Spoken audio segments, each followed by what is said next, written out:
Assalamualaikum warahmatullahi wabarakatuh. My name is Nurwayuning Putri.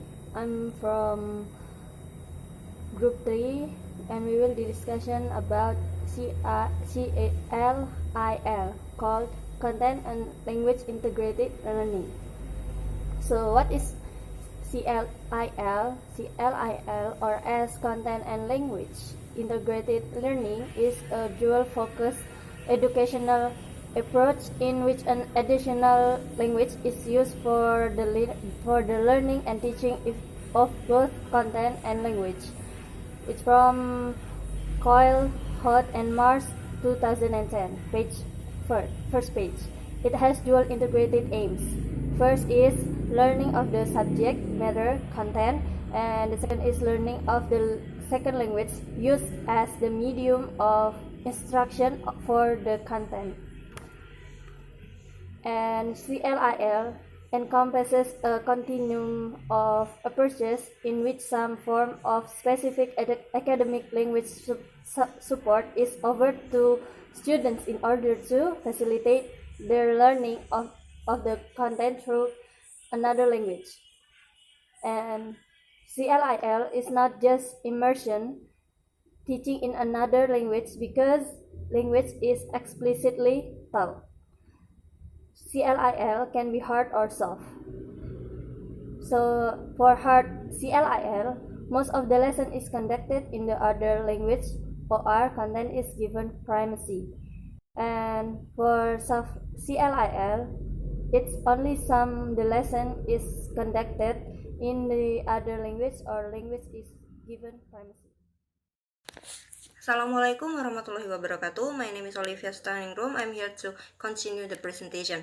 Why CLIL? In formal education settings, second language are best learned when the focus is on mastery of content rather than on mastery of language first.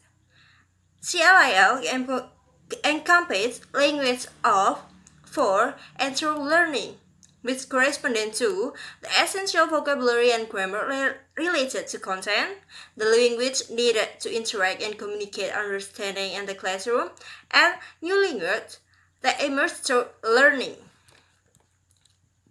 Students need to develop not only basic interpersonal communication skills or BICS, but also skills needed for social conversation situation, but also cognitive academic language proficiency, CALP, the abstract and formal language needed for academic study. The 4CS of CLIL is, according to the 4CS curriculum, a successful CLIL lesson should combine content, which is the acknowledged concepts and skills of the disciplines, and communication, the communication of meaning about the knowledge, concepts, and skills being learned. Also, cognition, the thinking skills which make sense of knowledge, experience, and the world around us. The last is culture, the interaction and engagement with the world around us, social, pedagogical, and disciplinary. That's all for me. Thank you.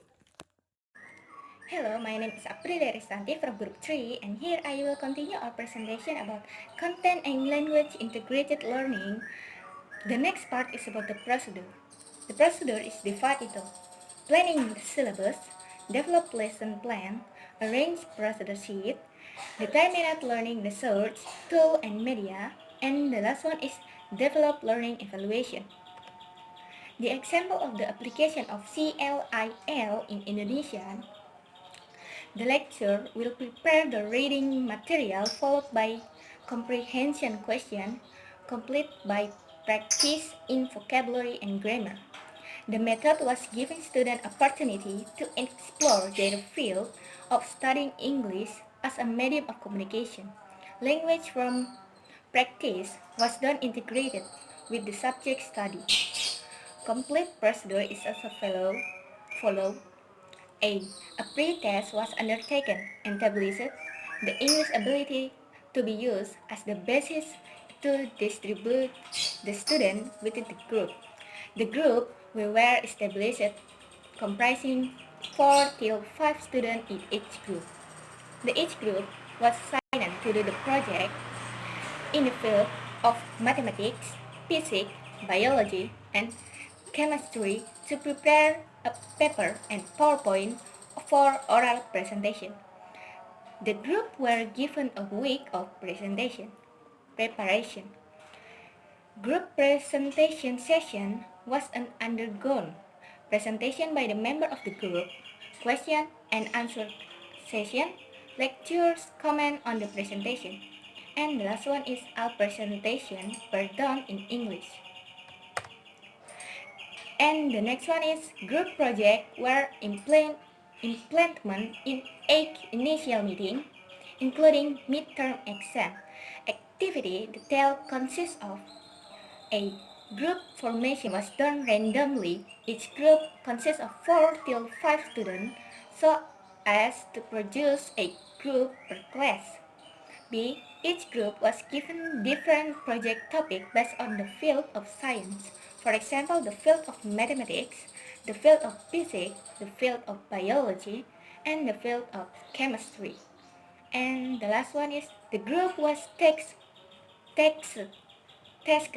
with determining project topic, executing project, prepare written report, prepare presentation based on the discussion undertaken in the project. I think that's all from me. Thanks for watching.